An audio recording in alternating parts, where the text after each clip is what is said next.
আজকে আমার কলেজের প্রথম দিন, তা আবার 1 মাস পর যাচ্ছি। তাই একটু তাড়াতাড়ি করে কলেজে গেলাম, কিন্তু গিয়ে পড়লাম মহা বিপদে। কলেজের গেট দিয়ে ঢোকার পর ডাক দিল কিছু মেয়ে, দেখে মনে হয় গুন্ডি। তার আগেই তাদের মধ্যে কথা শুনে আসি। এই দেখ দেখ, ছেলেটা কত কিউট। কই দেখি তো। উফ, সেই তো। তোরা কেউ এটার দিকে চোখ দিবি না, এটা আমার জিনিস। কিছু বুঝলেন না তো? গল্পে থাকেন, বুঝে যাবেন। তারপর ডাক দিল আমাকে। তারপর আমি গেলাম তাদের কাছে। আমি বললাম, আমাকে ডেকেছেন কেন? এখানে আসো। আমি মেয়েদের সাথে কথা কম বলি, আর অপরিচিত মানুষদের সাথে কথা বলি না। কি বলার জন্য ডেকেছেন তাই বলেন। আচ্ছা যাও, ক্লাসে যাও। আর হ্যাঁ, যেটা বলছো না সেটাই করবা। যদি কোনো মেয়ের সাথে কথা বলতে দেখেছি, তোমার খবর আছে। ইরে, বেশি ভাব নিতে গিয়ে তো খাইলাম বাস। আমার যার সাথে ভালো লাগবে তার সাথে কথা বলবো, আপনার কি? আমার অনেক কিছু, যদি দেখি তো তোর খবর আছে। হ্যাঁ, বললেই হলো। হ্যাঁ, আমি বললেই হবে। কি মেয়ে রে বাবা, চিনি না জানি না, উল্টাপাল্টা কথা আরম্ভ করে দিয়েছে। এই, তোমার নাম কি গো? এই, আপনি কি উল্টাপাল্টা কোম্পানির মালিক নাকি যে উল্টাপাল্টা কথা আরম্ভ করছেন? আমি যাই। আরে আরে, কই যাও? আমার কথা তো শেষ হয় নাই। আমার আর পাইকে দিলাম দূর। তারপর এক ছেলের কাছ থেকে জেনে নিয়ে ক্লাসরুমে আসলাম। ও আমার পরিচয় তো দিলাম না। আমি রাজ আহমেদ। বাবা মা কেউ নাই, অনাথ। মামার বাসায় বড় হয়েছি। গল্পে থাকেন, সব জানতে পারবেন। হাই, আমি রোহান। আমি রাজ। বাসা কই তোমার? এই তো সিরাজগঞ্জ, সায়দাবাদ। তোমার? আমার বেলকুচি। এভাবে রোহানের সাথে বন্ধুত্ব হলো। কিছুক্ষণ পর একটা মেয়ে ক্লাসরুমে ঢুকলো। ওরে মা, এ তো সেই গুন্ডি। একই ক্লাসে পড়ি। সোজা লাস্ট বেঞ্চে বসলো, আমাদের দিকে তাকালোও না। রোহানকে মেয়ের সম্পর্কে জিজ্ঞালাম, এমনকি সবকিছু জানলাম তার ব্যাপারে। সে হচ্ছে কলেজের সব থেকে ভয়ঙ্কর মেয়ে। 1 মাসে তার দখলে নিয়েছে। আসলে সব পাওয়ার ওর বাপের। ওর বাপ হলো এখানকার এমপি রিয়াদ খান, এবং তার ভাই রাইয়ান খান, এবং সে রিয়া খান। লেখাপড়ায় ভালো। আপনাদের সাথে কথা বলতে বলতে স্যার এসে গেছে। প্রথমে সেই স্যার আমাকে ডাকলো, এবং আমিও স্যারের কাছে গেলাম। তোমার নাম কি? স্যার, আমার নাম রাজ আহমেদ। সবার সাথে পরিচয় হয়ে নিও কেমন? তোমার মামা আমাকে জানিয়েছে তোমার সম্পর্কে। জি স্যার। ক্লাসগুলো শেষ করলাম, গেট দিয়ে বের হতে যাব, তখন রিয়া আমাকে ডাক দিল। ওই জানেমান, দাঁড়াও। কথা কানে না নিয়ে হেঁটে যাচ্ছি। ওই শালা, দাঁড়া। পেছন থেকে কেউ আমার হাত ধরলো। পিছনে তাকাতেই তো আমি অবাক। আরে, এ তো রাইহান ভাই, এমপির ছেলে। তার মানে রিয়ার ভাই। ছোট ভাই কেমন আছে? ভালো ভাইয়া, আপনি? এই তো আছি কোন রকম। তো তোমার বোন কই থাকে? আপু তো লন্ডনে গেছে 3 মাসের ট্রেনিং এ। রেয়া এসে বলল, ভাইয়া, তুমি ওকে চেনো? রে, দেখতে অনেক কিউট ছেলেটা, তাই না? আমি তো চয়েস করে ফেলছি। কস কি? কবে থেকে? আর ওর থেকে বেশি সুন্দর ওর বোন, তুই কি জানোস? আচ্ছা, তোরা থাক, আমার একটু কাজ আছে, আসি। আর রাজ, যদি কোনো সমস্যা হয় আমার বোনকে বলবা। এতক্ষণ আবালের মতো দাঁড়িয়ে ওদের কথা শুনছিলাম। হেই চকলেট বয়, দুর্বাল, আপনি সরেন তো। নাম্বারটা দিয়ে যাও, রাতে প্রেম করব। আমার জন্য সান্নি আপু আছে, বাই। সান্নি আপু আবার কে? গুগলে সার্চ দাও, বের হবে। বলে চলে আসলাম। আসলে মেয়েদের পটাতে চাওয়া আমার মন, বাট প্রেম করতে চাই না আমি। ওই যে গরিব, থাকি অন্যের বাসায়। আর রাইহান ভাই আমার আপুকে ভালোবাসে, মানে রিয়ার ভাই। বাসায় গেলাম, তখন মামি ডাক দিল। রাজ, কলেজের ফার্স্ট দিন কেমন হলো? এই তো মামি, ভালো। ওকে, যাও ফ্রেশ হয়ে খেতে আসো, তোমার সারপ্রাইজ আছে। শার্ট খুলে ফ্রেশ হতে গেলাম, কিন্তু ভিতরে গিয়ে আমি অবাক, কারণ আপু গোসল করছে। আপু, তুমি কখন আইছো? সারপ্রাইজ। সারপ্রাইজ ঠিক আছে, বাট তোমার শরীরে জামা কাপড় কই? আপু নিজের দিকে তাকাতেই চিৎকার দিতে যাবে, তখন তার মুখ চেপে ধরলাম। আরে আপু, চিৎকার দাও কেন? আমি কি তোমাকে কিছু করছি? সর এখান থেকে। ধাক্কা দিয়া বের করে দিল। আহা, কি দেখলা? ছি, লজ্জা হচ্ছে নিজের উপর। এত সুন্দর জিনিস এত তাড়াতাড়ি দেখা হলো। সান্নি আপুর থেকে সুন্দর। ছি ছি, এগুলো কি বলি? মামা তো বোন তো আমার। রাজ, ওই রাজ। কি কি? রাধি আপুকে নিয়ে ভাবছিলাম, তখন এসেই ডাক দিল। শালা কই হারিয়ে গিয়েছিলি? তোমার ওইগুলোর ভিতর। কি বললি? কই কিছু না তো। আচ্ছা, তুমি আমার রুমে কেন? তোকে সারপ্রাইজ দিতে আসছিলাম, এসে শুনলাম তুই কলেজে চলে গেছিস, তাই শাওয়ার নিতে গিয়েছিলাম, কিন্তু আমার রুমে পানি নেই, তাই তোর রুমে গিয়েছিলাম। সারপ্রাইজ দিছো? অনেক বড় সারপ্রাইজ দিছো, সারা জীবন ভুলবো না। এখন যাও। ওকে, বাট আজকে কিন্তু ঘুরতে যাব। ওকে, যামুনি। আচ্ছা আপু, তোমার ট্রেনিং শেষ হয়েছে, ঠিক মতো করছো তো? তোর বউ কি কোনো দিন কোনো কিছুতে ফেল করছে? আমার বউ আবার কোথা থেকে আসলো? এই যে আমি আমার আম্মুর পেট থেকে আসছি। রায়হান ভাইয়া তোমার কথা জিগাইছিল। চুপ কর তুই। রাগ দেখি চলে গেল। আসলে আপুকে রায়হান ভাই অনেক ভালোবাসে। আসলে আপু অনেক সুন্দর, অনেকেই ভালোবাসে, কিন্তু কেউ কিছু বলতে পারে না। রায়হান ভাইয়ের ভয়। ও, আপনাদের তো বলাই হয়নি আপু কিসে ট্রেনিং এ গিয়েছিল। আসলে আপু ডাক্তারি পড়াশোনা করছে তো, পড়াশোনা শেষ, তাই বাইরে গেছিল ট্রেনিং এর জন্য। আর একটা কথা, আপু আমাকে ভালোবাসে, আমিও বাসি, কিন্তু প্রকাশ করি না, কারণ গরিব যেই মামার বাসায় থাকি, সেই মামাকে ধোকা দেব কি করে? কি করে সম্ভব এটা? ফ্রেশ হয়ে আসলাম। ওহো, মামি না খেতে যেতে বলেছে। ফ্রেশ হয়ে খেতে বসলাম, তখন রাদিয়াকে ডাক দাও, সবাই একসাথে খাই। ওকে, তাহলে আমি আপুকে ডেকে আনি। উনি হলেন রাদিয়ার আব্বু, নয়ন আহমেদ, বিশিষ্ট ব্যবসায়ী। আপু আসো, খেতে ডাকে তোমাকে। তুই বস 1 মিনিট। রাদিয়া আপু তখন মাথার চুল শুকাচ্ছিল। ইস, আপু কত সুন্দর! ঠোঁটগুলো গোলাপের পাপড়ির মতন, গালগুলো টমেটোর মতন, চোখটা মায়াবী, যে কোনো ছেলেই দেখে প্রেমে পড়ে যাবে।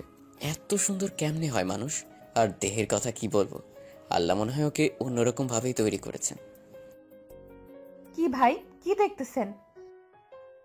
দেখতেছি আর ভাবতেছি, এই অ্যাঞ্জেলটা কে চালাবে? সরি বস, এত ভাবতে হবে না, এঞ্জেলটা চালানোর দায়িত্ব আপনাকেই দিব। আমাকে এঞ্জেলটা চালানোর দায়িত্ব দিলে আমি তো তেল ঢালতে ঢালতে অন্যরকম করে ফেলবো। কি হইলো? এতক্ষণ আমি কই ছিলাম? আসলে আমি একটা ঘোরের ভিতর ছিলাম। তুমি আমাকে মারলা? সরি বাবু, কাঁদে না, তুমি আবোল তাবোল বলছিলা, তাই তোমাকে একটু দিলাম। তুমি আমার সাথে কথা বলবে না, তুমি শুধু আমায় মারো। কি, আমার সাথে কথা বলবি না? না। এটা কি দেখছস? ঝাড়ু? একটা বাড়ি মারমু। এর আগে মাথা ফাটাইছিলাম, মনে নাই? আসলে এর আগে আমাদের পাশের ফ্ল্যাটে একটা মেয়ে ছিল, নাম ছিল হিমু। আমাকে একটা চিঠি দিয়েছিল। চিঠিতে লেখা ছিল, প্রিয় রাজ, আমি জানি তুমি আমাকে ভালোবাসো, রোজ আমার জন্যই তুমি ছাদে আসো। আরো অনেক কিছু লেখা ছিল। আসল কথায় আসি, তোমাকে পাই বা না পাই, তোমার সাথে আমি এক রাত কাটাতে চাই। এতে কিউট মেয়ে হিমু। কিন্তু ভাগ্যিস সেদিন ছাদে আপু আর আমি একসাথে আসি। তারপর আপু চিঠিটা তুলে চিঠির সাথে পাথর বেঁধে দিয়েছিল। চিঠিটা পড়ার পর আপু আমার মাথায় সেই পাথর দিয়ে ঢিল দেয়। যখন আমার মাথায় থাইকা রক্ত পড়া দেখে, তখন রাধি আপু একটা চিৎকার দিয়ে জ্ঞান হারিয়ে ফেলে। এটাই ছিল ফ্ল্যাশব্যাক। কি, কই হারায় গেছস? ও ইয়া, আচ্ছা কাঁদছিল কেডা? চল খেতে যাই। ওকে। রাধি আপুকে নিয়ে খাচ্ছি, আর তখন মামা বলল, রাজ, তোমার সারপ্রাইজ আছে বাইরে। ও, মামি আমাকে বলছিল আমার জন্য সারপ্রাইজ আছে। ওঠো, যাও দেখে আসো। বাইরে গেলাম, কোথাও কিছু দেখছি না। ডান দিকে তাকাতে আমি অবাক, কারণ দাঁড়িয়ে আছে একটা R15 গাড়ি। আমি দেরি না করে বাসার ভিতর ঢুকে মামাকে জড়িয়ে ধরলাম, আর চোখ দিয়ে 1 ফোঁটা জল বেরিয়ে পড়লো।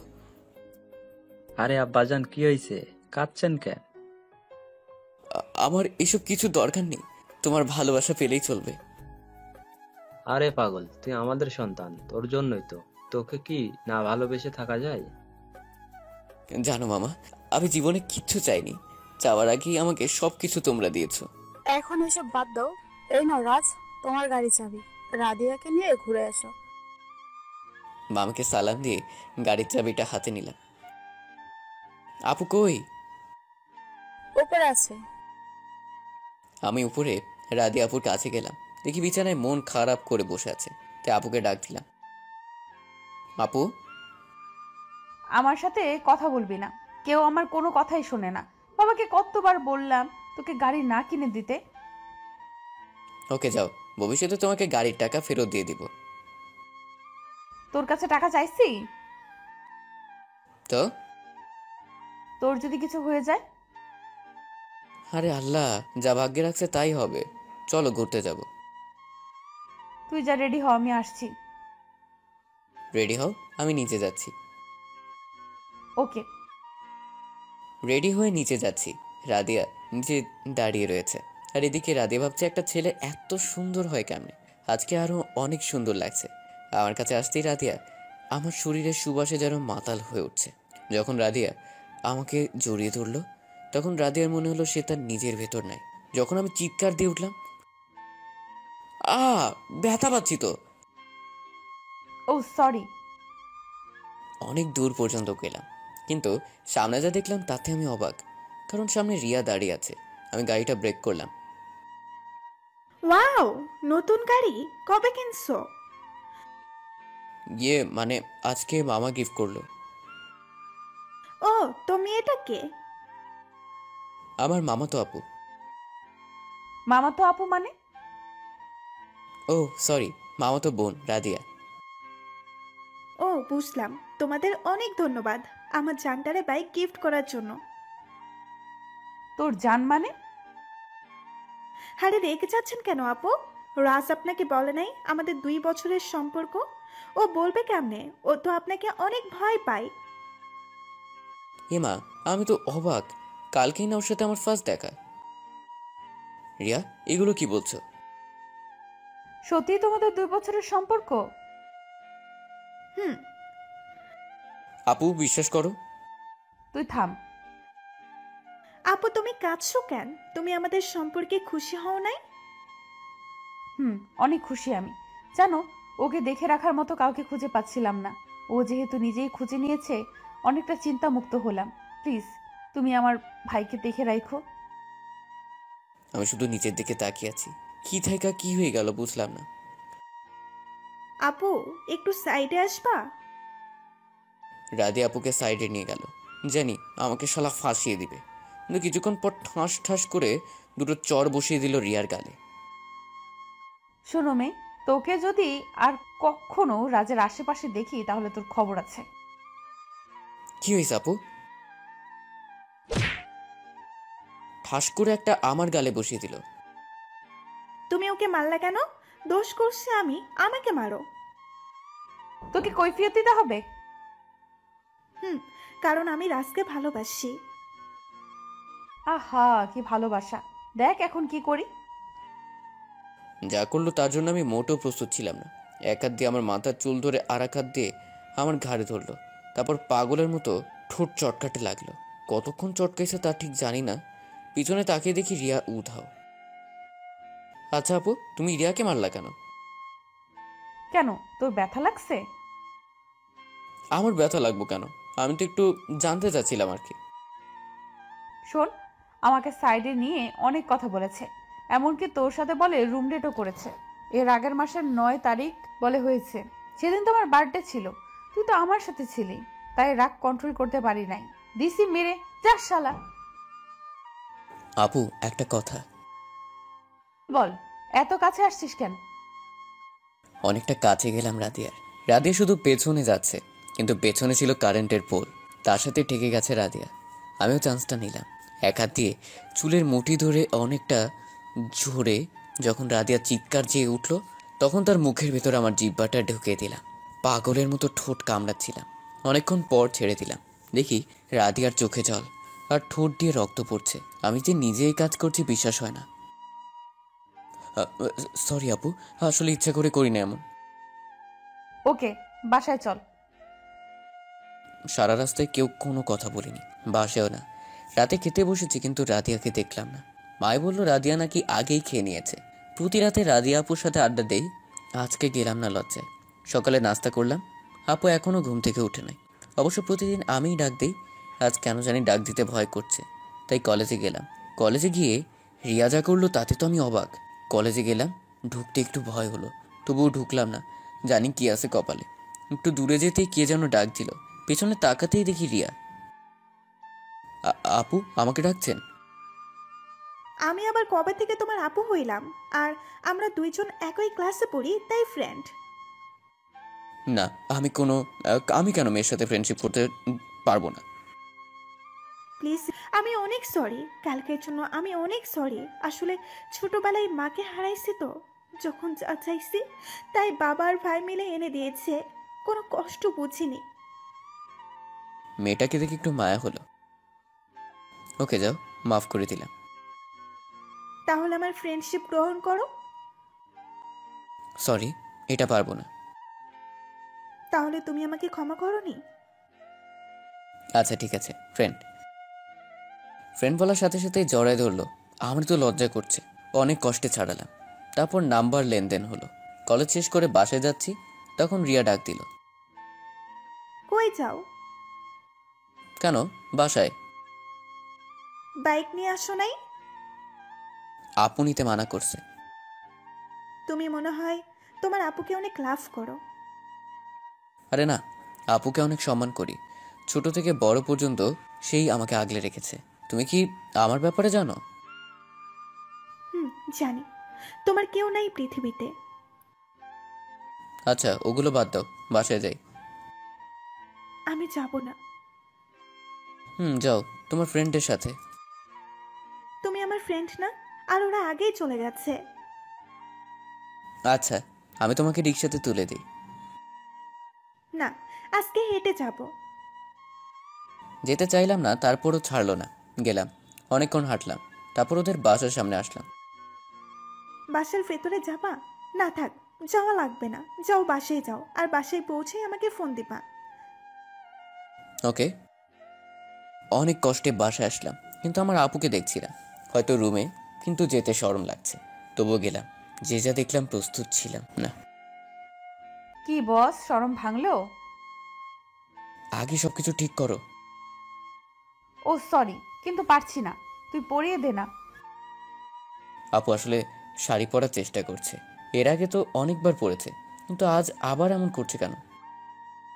আমি কি কাউকে আগে পড়াইছি? আমি শিখিয়ে দিচ্ছি। আপু পুরো শাড়িটা আবার খুলে ফেললো। এখন শুধু উপরে একটু কাপড় আর নিচে অনেকখানি কাপড় পরে আছে, নাম বলতে পারি না। আমিও আপুর কাছে এগিয়ে গেলাম, গিয়ে শাড়িটা হাতে নিলাম, শাড়ির কুচিটা গুজে দিলাম। আমার এতক্ষণ চোখ ছিল নাভির উপর, বাট নাভিটা ঢেকে গেল শাড়ি দিয়ে। আমি শাড়ির আঁচলটা সরালাম নাভির উপর থেকে। এত সুন্দর জীবনে ফার্স্ট দেখলাম। আমার হাতে এক আঙ্গুল চলে গেল নাভির ভেতর। রাধেও কিছু বলছে না, শুধু জোরে জোরে নিঃশ্বাস নিচ্ছে। অনেকক্ষণ ওটার সাথে হইল। তারপর রাধে আপু বেডের উপর শুয়ে পড়ল, আমিও তার উপর উঠলাম। ঠোঁটের কাছে ঠোঁট নিয়ে বললাম, আপু আমি বাথরুমে যাব। আপু হয়তো ভাবছিলাম আপুকে কিস করব। তারপর রাধিয়া আপুর বাথরুমে গেলাম। 1 মিনিট পর বের হলাম। 1 মিনিটেই শেষ? আরে কি শেষ, হালকা একটু মূত্র বিসর্জন করিলাম। ও, খালি আবল তাবল ভাবো, তোমার মতো নাকি? কি বললি তুই? আমি কি, হ্যাঁ? তুই যে বড় বোনের নাভি ধরছস আর কিস করতে ঠোঁট ফাটিয়ে দেস? যা পাঞ্জাবি পরে আয়, বাইরে বৃষ্টি, ছাদে যাব, ভিজবো। রুমে গেলাম, যাই দেখি আমার ফোনে 21টা কল ভেসে উঠছে। আননোন নাম্বার, সেভ করা নাই। বলতে না বলতে আবার কল দিয়েছে। ফোন ধরতেই, ওই কুত্তা, বান্দর হনুমান, এতক্ষণ কই ছিলি? বাসায়। আপনি কে? আমি কে? আমার নাম্বারটাও সেভ করোস নাই। আমি হলাম রিয়া। ও তুমি, সরি। বলো। তোমাকে না ফোন দিতে বলেছিলাম? ওহো, মনেই ছিল না। আচ্ছা, আমি বাসায় আছি। ওকে। খাইছো?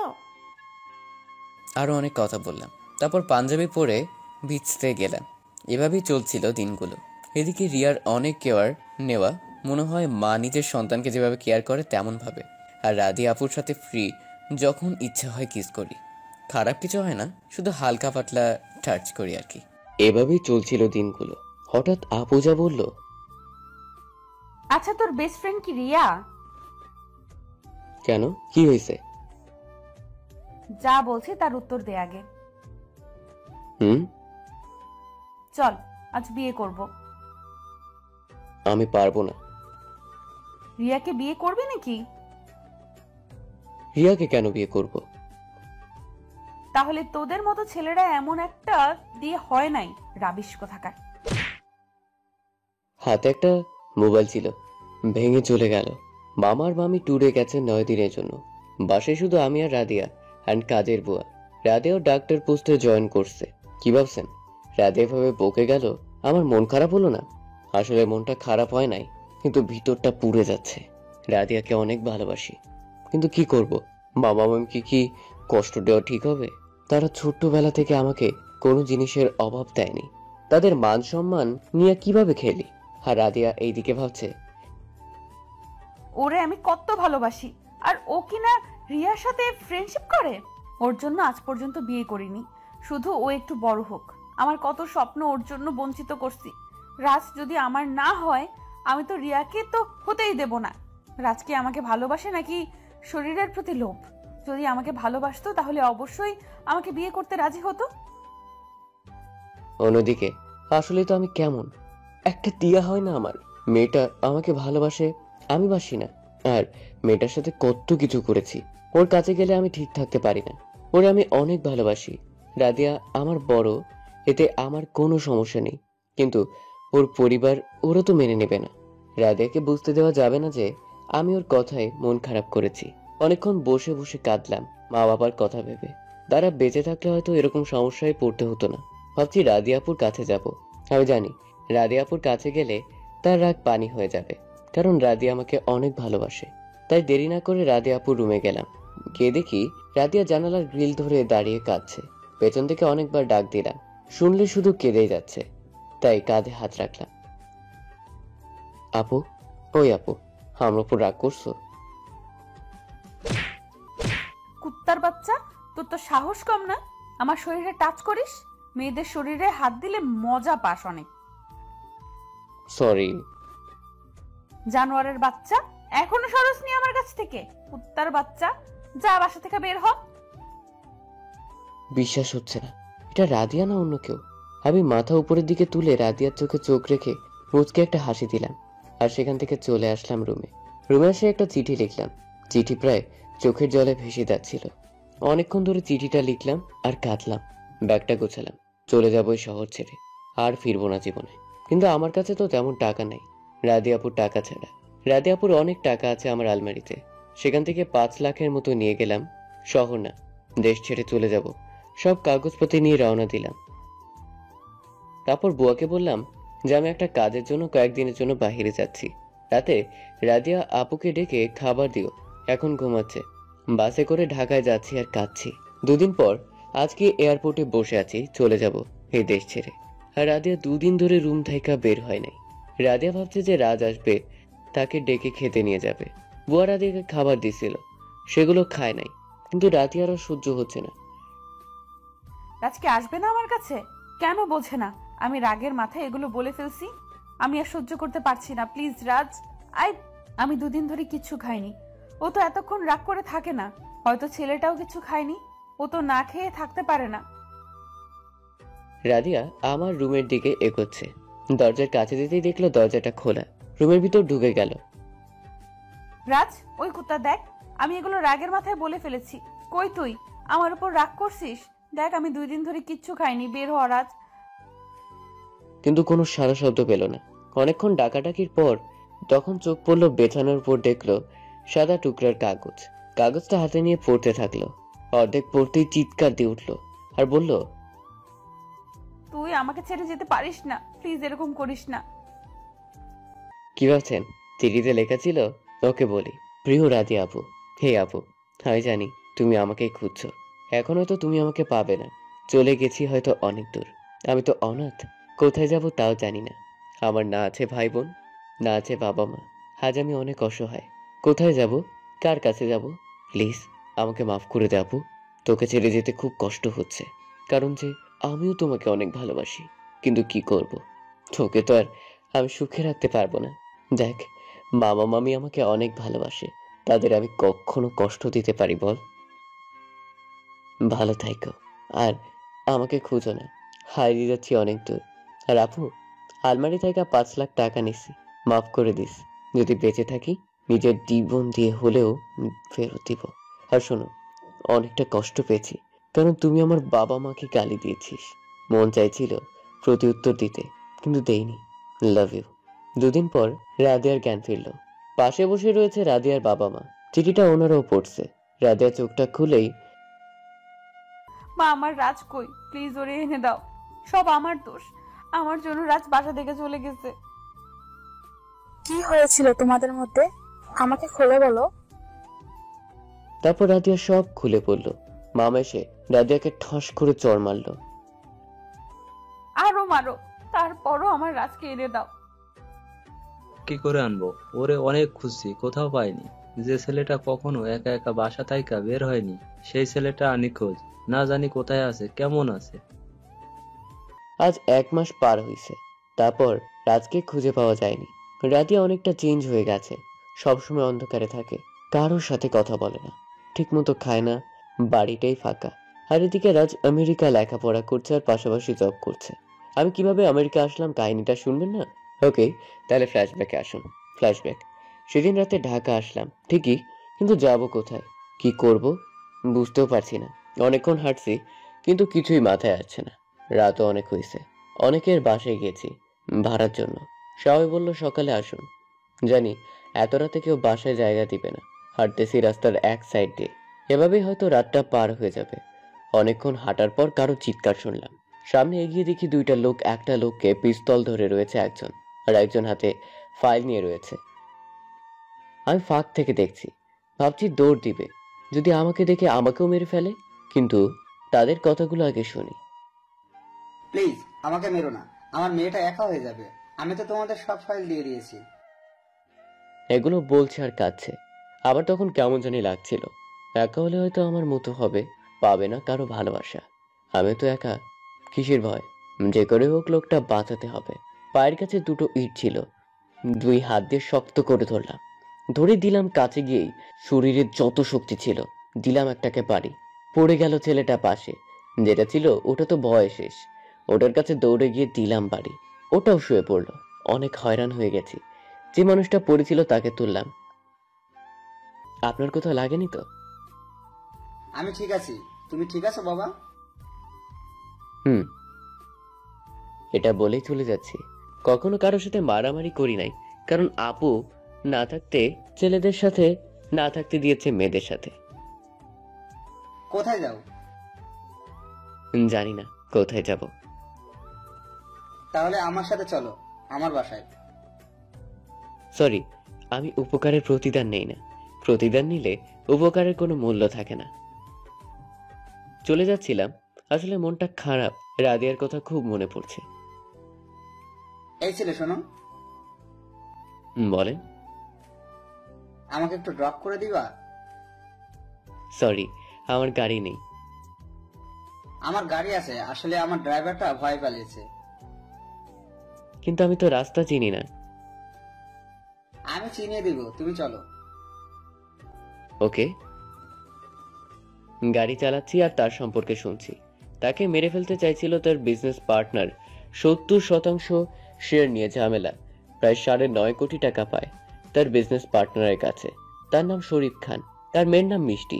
বেশি সময় দেশের বাইরেই থাকেন, কারণ বেশিরভাগ দেশের বাইরে বিজনেস। তার সাথে কথা বলতে বলতে তার বাসায় এসে পড়েছি। বাসা না প্রাসাদ, এত বড় বাসা। ওকে আঙ্কেল, আমি তাহলে আসি। এত রাতে কোথায় যাবা? রাতটা আমার বাসায় কাটিয়ে সকালে যেও। কিছুক্ষণ ভেবে, আচ্ছা ঠিক আছে, তবে অনেক ক্ষুধা লাগছে। আসো ভিতরে আসো, তারপর খাও। বাসার ভিতর গেলাম। এত ক্ষুধা লাগছে যে ফ্রেশ হতেই ভুলে গেছি। টেবিলের উপর খাবার দেখে বসে পড়ছি। নিজের হাত দিয়ে চামচ দিয়ে খাবার নিচ্ছি, কারণ আঙ্কেল ছাড়া আশেপাশে কেউ নেই। থাকবে কেমনে? এখন অনেক রাত, প্রায় 2টার মতো। সবাই হয়তো ঘুমিয়ে আছে। অনেকগুলো খাবার নিয়েছি। যখন মুখে তুলবো তখন রাজিয়ার কথা মনে পড়লো। হয়তো সেও খায়নি, আর আমি নিজ হাতে ঠিক মতো খেতেও পারি না। অল টাইম মামি আমাকে খাওয়াই দিত। কি হইলো বাবা, খাও না কেন? সরি আঙ্কেল, খেতে পারছি না। বাসার কথা মনে পড়ছে? আমার অনেক ঘুম পাচ্ছে। আসো তোমাকে রুম দেখিয়ে। তারপর আঙ্কেল রুম দেখিয়ে দিলে রুমে গিয়ে শুতেই ঘুমিয়ে গেলাম। সকালে কারো কোকিল কণ্ঠে ঘুম ভাঙলো। অনেকক্ষণ ডাকার পর চোখ খুললাম। তাকে আমি অবাক, রাদিয়া আপু আমার সামনে, চুলগুলো ভেজা। রাদিয়া আপু, তুমি এখানে? মেয়েটা একটা মুচকি হাসি দিল। সরি, আমি আপনার আপু না, আমি হলাম মিষ্টি। না খেয়ে শুয়েছেন তাই আবল তাবল বলছেন। উঠুন, ফ্রেশ হয়ে নিচে আসুন খাবার টেবিলে। মেয়েটা পিছন ফিরে তাকিয়ে আমাকে কিছুক্ষণ দেখলো, আর চোখে আমি দেখেও না দেখার ভান ধরে রইলাম। তারপর মেয়েটা চলে গেল। সেম চেহারা, বাট একটু মোটা, রাদিয়াপুর থাকা, আর ভয়েসটা ভিন্ন। এগুলো এক হলে পুরা রাদিয়াপু। অনেকক্ষণ তাকে নিয়ে ভাবলাম। তারপর ফ্রেশ হয়ে খেতে গেলাম। পেটে অনেক ক্ষুধা। খেতে বসলাম। মেয়ে আমার দিকেই তাকিয়ে আছে। কিছুক্ষণ তাকিয়ে থাকার পর আমার অনেক ক্ষুধা লাগছে। তারপর মিষ্টি খাবার দিল। খাবারগুলো খাইলাম। তারপর খেয়াল করলাম আঙ্কেল তো নাই। আচ্ছা, আঙ্কেল কোথায়? অনেক একটু বাইরে গেছেন। কোনো দরকার? হুম, কি দরকার জানতে পারি? চলে যাব। কোথায় যাবেন? বাবা আমাকে রাতের ঘটনা বলেছেন। জানি না কোথায় যাব। আপনার বাসার সম্পর্কে বলেন। তারপর সব ঘটনা খুলে বললাম। রাতের কথাগুলো মনে পড়তেই চোখের পানি ঝরে পড়লো। চিল ব্রো, চিল। আমাদের সাথে আমেরিকায় চলেন, সব ঠিক হয়ে যাবে। কিন্তু কোনো কিন্তু নয়। কোথা থেকে যেন আঙ্কেল এসে বলল। আমিও না করলাম না। এভাবে আসলাম আমেরিকায়। এভাবে চলে গেল 3 বছর। এখন মিষ্টির সাথে অনেকটা ফ্রি, কিন্তু ও এখনো আমাকে আপনি করে বলে। ওর জন্য হয়তো রাদিয়া আপুকে মনে পড়ে না। মিষ্টি আর আমি সেম ব্যাচে পড়ি, একই জায়গায়, আর পাশাপাশি জব করি। জবটা করতে না করছিল মিষ্টি, তবুও করি। আমার অনেক ভালো লাগে। মিষ্টিও রাদিয়া আপুর মতো, কারো দিকে তাকাতে দেয় না। এক কথায় রাদিয়া আপু। আমিও এইগুলো এনজয় করি। আজ আমি আর মিষ্টি নদীর পাড়ে ঘুরতে এসেছি। বালির উপর বসে আছি। তখন একটা মেয়ে আমার সামনে দিয়ে যাচ্ছিল। আমি তাকিয়ে দেখছিলাম আর বলছিলাম, দেখো মিষ্টি, মেয়েটা কত কিউট। হুম। এরকম মেয়ে যদি বিয়ে করতে পারতাম, তাহলে সারা দিন রাত শুধু জড়ায় ধরেই থাকতাম। আপনার চোখ কিন্তু তুলে ফেলবো।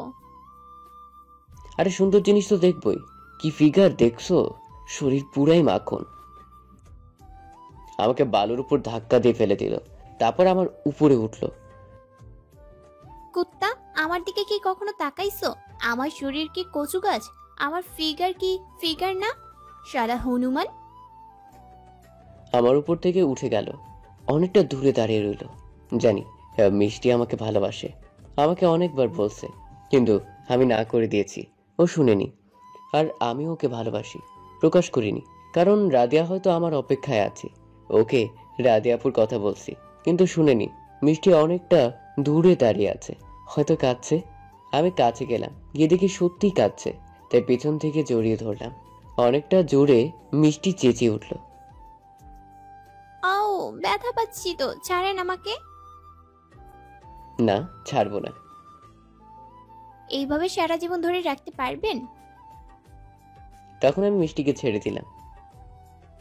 পারবেন না, তাই তো? তাহলে ধরেন কেন? শোন, আমি যদি তোকে এইভাবে ধরে রাখি, তাহলে আমার বউ হয়ে করবো কখন? শালা লুচ্চা। এভাবে চলছিল আমাদের দিনকাল। একদিন মিষ্টি বলল, চলেন বাংলাদেশে যাওয়া যাক। বাংলাদেশের কথাটা শুনতেই বুকটা ধড়ফড় শুরু করলো। বাংলাদেশে কেন যাবি? আপনার মামার বাসায় যাব, হ্যান্ড টাচ আর কত করব। আপনার বিয়া করব। আপনি রাদিয়ার জন্য আমাকে বিয়ে করছেন না, তাই না? যে দেখবেন রাদিয়ার বিয়ে হয়ে গেছে। যদি বিয়ে না হয়? জানি না, তবে যাব, তাই জানি সকালে ফ্লাইট। বলেই চলে গেল। রাদিয়াকে আমি এখনো বলতে পারিনি জীবনের ফার্স্ট ভালোবাসা। যদি বাসায় গিয়ে দেখি রাদিয়ার বিয়ে হয়ে, তখন কি হবে? আরে মিষ্টিও তো যাচ্ছে, কোনো ভয় নাই, সব সামলে নিবে। মেয়েটা ছোট্ট হলেও আমাকে কখনো ঝামেলায় ফেলে না। মামার বাসার সামনে দাঁড়িয়ে আছি, কলিং বেল দিতে ভয় পাচ্ছি, তখন মিষ্টি দিয়ে দিল। কিছুক্ষণ পর মামি এসে দরজা খুললো, আমাকে দেখেই জড়িয়ে ধরে কেঁদে দিল। আমিও মামিকে জড়িয়ে ধরে কেঁদে দিলাম। এতদিন কই ছিলি? আমাদের কথা কি তোর মনে পড়ে নাই? আমাদের কথা তো ভুলে গেছিস। তোমাদের কি ভোলা যায়? মামি মিষ্টির দিকে তাকালো আর অবাক হয়ে তাকালো। রে মেয়েটা আর রাধিয়া চেহারা একদম সেম। মেয়েটা কে রে রাজ? ও হচ্ছে, আমি হচ্ছি রাজের বউ। আমি তো অবাক, মামি অবাক, কেমতে হইল? কিছুক্ষণ পর রাধিয়া আমাদের কথা শুনে নিচে আসলো। আমাকে দেখেই দৌড়ে এসে জড়িয়ে ধরলো আর পাগলের মতো কিস করতে থাকলো, কপালে, গালে, আরো অনেক জায়গায়, সবার সামনে। আরে আপু, কি করছেন? যখন দুজন দুজনের দিকে তাকালো অবাক, কারণ দুজনের চেহারাই সেম। কিছুক্ষণ পর, তুই কই ছিলি রাজ? তোরে আমি কত জায়গায় খুঁজছি। আমি আর বকবো না, প্লিজ তুই আমাকে চাইরে যাইস না, আমাকে মাফ করে দে। ওর কথায় কোথায় যেন প্রত্যুত্তর দিলাম না। মিষ্টি, চল তো উপরে যাই। ওকে, চলেন। মামি চলো তো। আমি যে রুমে ছিলাম সেই রুমেই গেলাম। হিমা, রুমটা যেমন তেমনই আছে। আচ্ছা মামি, রুমটাতে কেউ থাকে কিনা? না, কেউ থাকে না। রাধিয়া সারা রাত ওই রুমটাতে বসে থাকে তোর অপেক্ষায়। কোনো কথাই বললাম না, শুধু তো ওর কথাই আমি চলে গিয়েছিলাম। তোরা থাক, আমি আসি। মামি চলে গেল। আমার রুম কোনটা? কেন এইটা? আপনার রুম কোনটা? এটাই, আমরা না জামাই বউ? ওইটা তো মজা কইরা বলছি, আপনার সাথে আমি থাকবো কখনোই না। তারপর আপনার যে ইচ্ছা মরার জন্য। রাতে মামা আসলো, মামার সাথে কথা বললাম। মামাও জড়িয়ে ধরে কেঁদে দিল। রাতে অনেকবার কথা বলতে চেয়েছিল, কিন্তু কি অবহেলা করছি। মিষ্টি, রাদিয়ার বিয়ে হয়েছে, তোর মনে হয় না? মনেই হয় না। কিরে কাঁদিস কেন? কি করব, হ্যাঁ? সব দোষ আমার। জেনে শুনে ভালোবাসতে গিয়েছিলাম। আপনার যদি রাদিয়ার সাথে বিয়ে হয়, তাহলে আমাদের সম্পর্কটা ভাঙবেন না। তুই কি চাস এত সুন্দর সম্পর্কটা পরকীয়া হোক? মিষ্টিকে কোনো কথা বললাম না। থাক, আমি রাদিয়া আপুর রুমে ঘুমাবো। মিষ্টি চলে গেল। আমি আর কি করব? আমার আর কষ্টকে কষ্ট মনে হয় না। আল্লাহ তাআলা একভাবে দেখবেই, ওনার যা ভালো মনে হয় তাই করবে। সকালে ঘুম থেকে উঠলাম, উঠেই ছাদে গেলাম। হেমা, এখানে রাজি আর মিষ্টি দুজন দাঁড়িয়ে কফি খাচ্ছে আর হাসাহাসি করছে। আমিও এক কর্নারে দাঁড়ালাম। এমা আমার দিকে তাকালো না। আমি যে এসেছি তারা দুজন একজনও তাকালো না। ধুর, ভাল লাগে না। রুমে গেলাম, ফ্রেশ হইলাম। একটু পর মামি আসলো, এসেই ডেকে গেল খাইতে। ওরা সবাই বসে আছে, মিষ্টিও ডাকলো না। খাবার টেবিলে গেলাম, দেখি রাদিয়ার মিষ্টি ওদের দুজনের খাওয়া শেষ। দুজনেই চলে গেল। তারপর আর কি, একাই খেলাম। 2 দিন ধরে আমার সাথে এরকম করছে। আমিও কারোর সাথে কথা বলছি না। আজকে দেখি বাড়িটা লাইটার দিয়ে সাজাচ্ছে। এর মধ্যেই মিষ্টির আব্বু চলে আসছে। তারপর ওনার সাথে কথা বললাম। আজকে শুনলাম রাদিয়া আর মিষ্টির নাকি বিয়ে। মিষ্টির এখানে একটা ছেলেকে পছন্দ হয়েছে, তাকে বিয়ে করবে, আর রাদিয়া তার বাবা মার পছন্দ করবে। শুনে বুকের ভিতরটা চিনচিন ব্যথা করছে। এখন রাত 11টা বাজে, এখনো বাইরে বাসায় যায়নি, কারণ ওদের বিয়ে। হাজার হলেও ভালোবাসি, ওরা না হয় সহজেই ভুলে গেছে, আমি তো আর পারি না। তাই সেই সন্ধ্যাবেলা বাসায় থেকে বের হয়েছি, আর যাইনি। বাসায় যাচ্ছি প্রায় রাত 12:30 বাজে। বাড়িটা ফাঁকা। রুমের ভেতর গেলাম। এমা, রুমটা ফুল দিয়ে সাজানো। কই কই গিয়েছিলি? তোদের বলতে হবে? তারপর দুজন আমার উপরে উঠে পড়লো, ইচ্ছা মতো কিল ঘুষি দিতে লাগলো। করেই ফেললাম। কি করে ফেললাম এটাই তো। আসলে বাসায় আসার পর শুনলাম ওদের বিয়ে নাকি আমার সাথে। আমি জানি এই বুদ্ধি সব মিষ্টির। বাসরাত রুমে ঢুকলাম অনেকটা সাহস নিয়ে। অল্প সাহস নিলে হবে না, ভিতরে দুইটা বউ। হেমা, রুমে ঢুকতেই দেখলাম ওরা দুজন এসেই খাট থেকে নেমে এসে সালাম করলো, আবার খাটে বসলো ঘুমটা দিয়ে। এখন ভাবছি কারটা আগে তুলবো। এভাবে অনেকক্ষণ গেল।